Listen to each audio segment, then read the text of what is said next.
Top of the morning, I'm Ben InBetween Sets with a new study trying to deter you, studly athletes, from ice bathing after working out. That's right, turns out ice baths may be shrinking more than your balls. It could be killing your gains.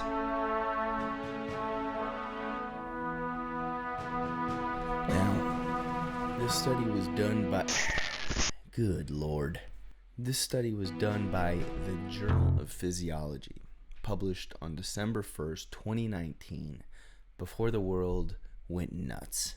Athletes use strategies like post-workout protein shakes and cooling like ice baths all the time, whether it's from coaches just telling them to do so, or it's just because you think it's going to help, makes you feel better. But are there actually any data and science to back up these claims that we've been told all these years?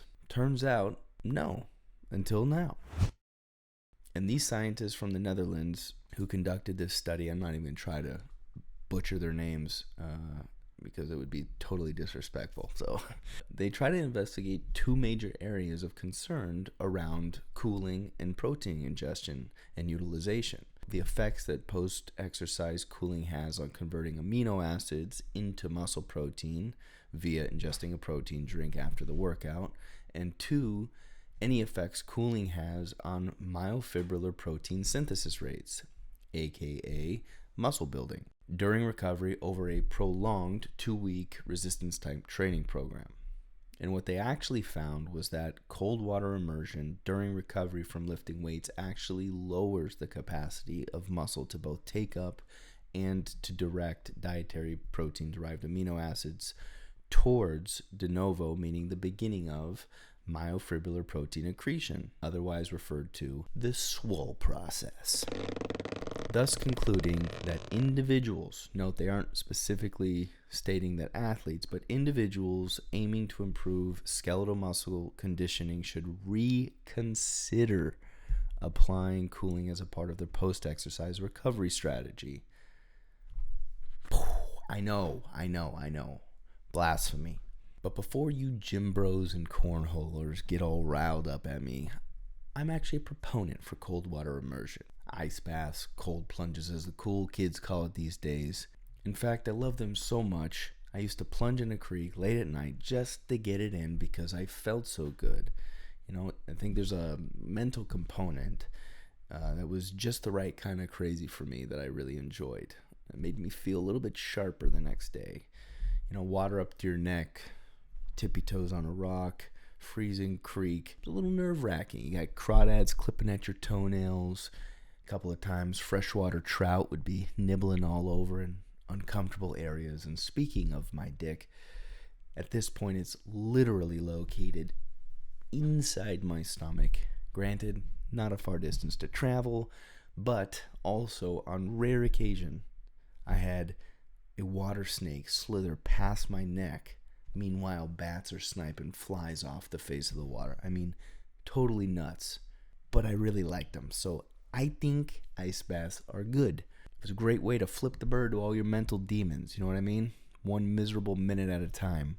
But on the other hand, we really have to keep an open mind when new data arrives and actual effects of these various strategies that we implement, like cold water immersion. What are they actually doing to our performance? And that's what we're going to investigate today.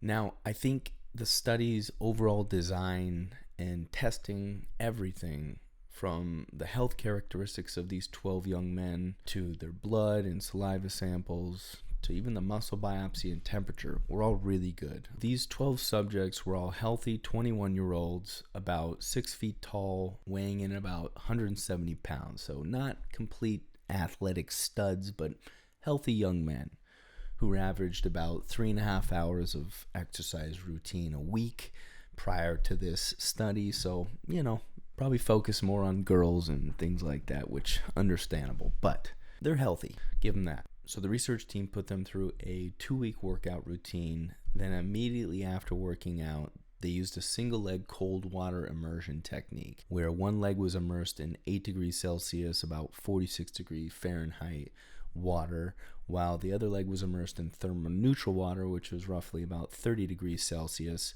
Basically, the body's preferred ambient internal temperature where metabolic regulation is minimal. So you're neither shivering, you're not sweating, you're just right. You know what I mean? Just right.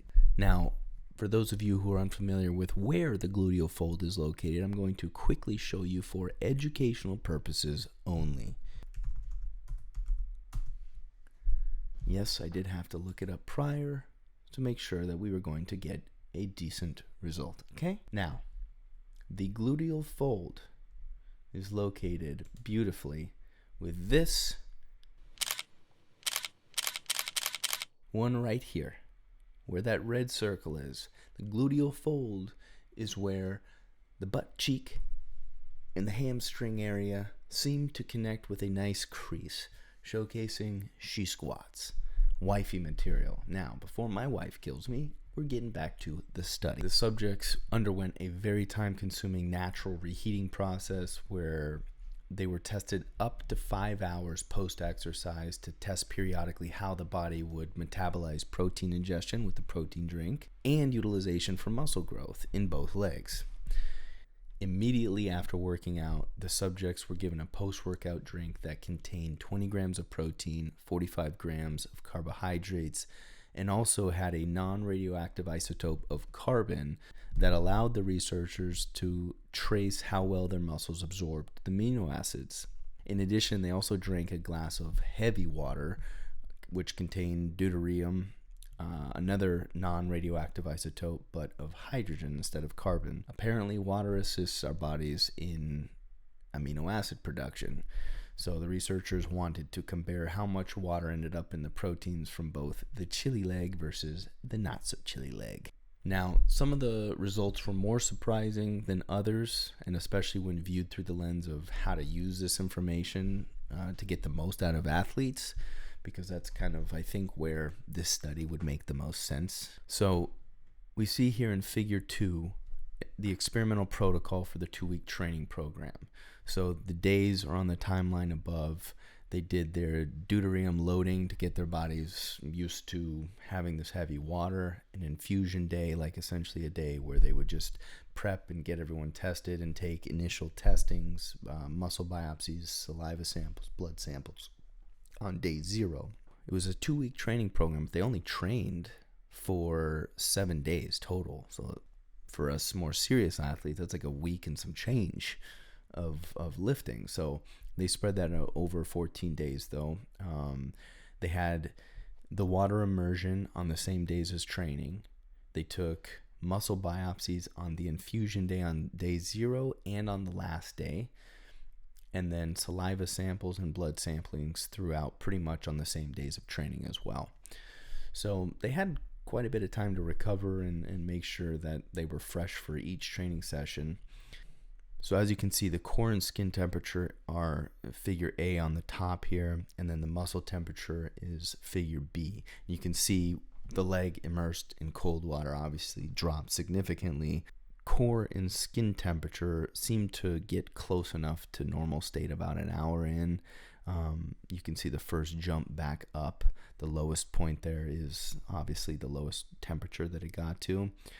And then with the muscle temperature, seemed to about 2 hours get back to about a normal state, in which these subjects had to lay prone, and essentially reheating process was very slow. Okay. So we can see here in figure 6 the myofibrillar protein synthesis rates from the 0 to 2 hour and then the 0 to 5 hour for both of these amino acids were kind of significant, because the 0 to 2 hour didn't seem to have too much of a difference, but where you started seeing a difference that may actually affect the performance of an athlete is from the 0 to 5 hour. And what they found was that roughly 12% lower myofibrillar protein synthesis rates were being affected in the cold leg versus the thermoneutral leg, and that your body essentially was much slower in recovery and also did not utilize the proteins, these amino acids that were ingested, in a way that was significant in a positive manner. So overall, this study was very thorough. I think the scientists did a great job for outlining a baseline for where this could be applied to athletes. But honestly, in my non-significant opinion, I think that they were lacking in a few areas. Firstly, these weren't young buck studly athletes training every day. They weren't elite level, right? They were young bucks that were healthy. They were training about 3.5 hours a week in the gym prior to the study, but they're not, I don't think, what someone would consider an elite level athlete. So with that said, someone who is an elite athlete training minimum 5 days a week, and those recovery days, they're still doing things proactively to maintain some form of conditioning and or mobility, etc. Do they metabolize protein at a more efficient rate? You know, did these test subjects have an unrealistic response to cold water immersion as opposed to an athlete that regularly utilizes them as a part of the routine? Kind of like when a soccer player sprains their ankle, it doesn't really blow up that much, right? It's like, been there, done that, versus drunk Uncle Steve, who's a little bit too deep, falls off a step and sprains her ankle for the first time or in many years, and it blows up like a bowling ball.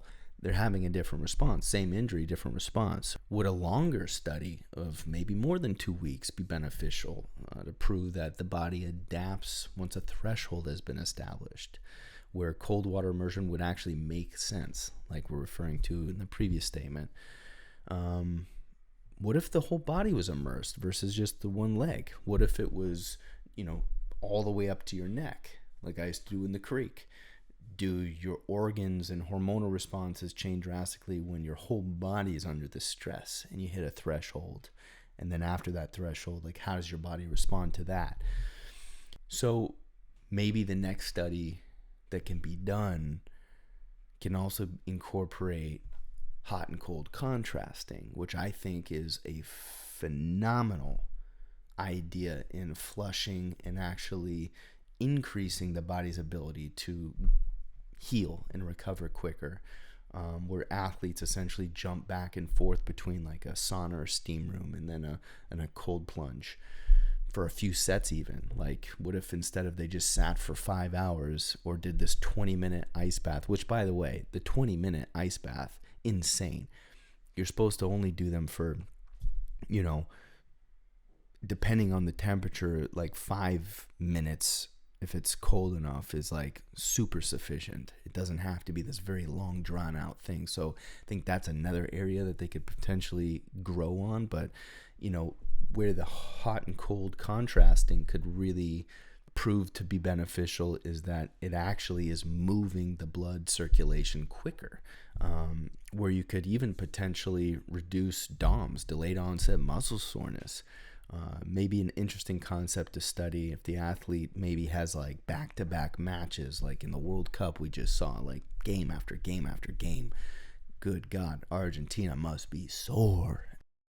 So while I really believe that these scientists from the Netherlands did a phenomenal job in setting a nice baseline to grow off of, I think for the future we can implement some of these more realistic strategies versus ice bathing for 20 minutes, then letting your body naturally warm back up for 5 hours and then seeing the results.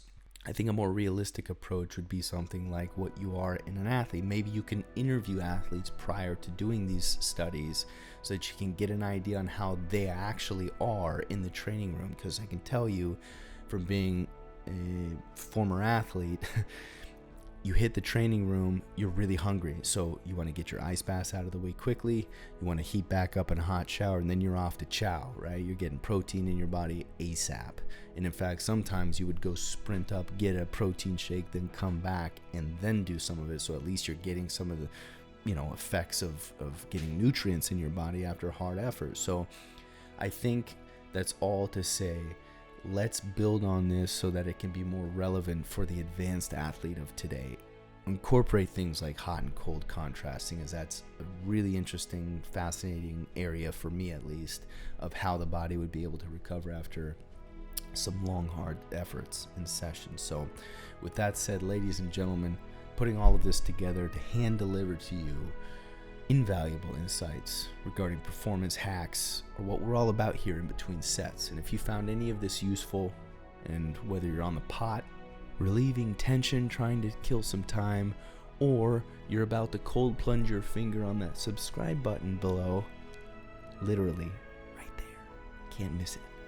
We'll keep it brief so you can go back to crushing more than your posture right now. Come on, that was a good one. That deserves a subscribe and maybe a comment. Hey, better swing! I'm Ben InBetween Sets. We'll see you next time. Now go lift.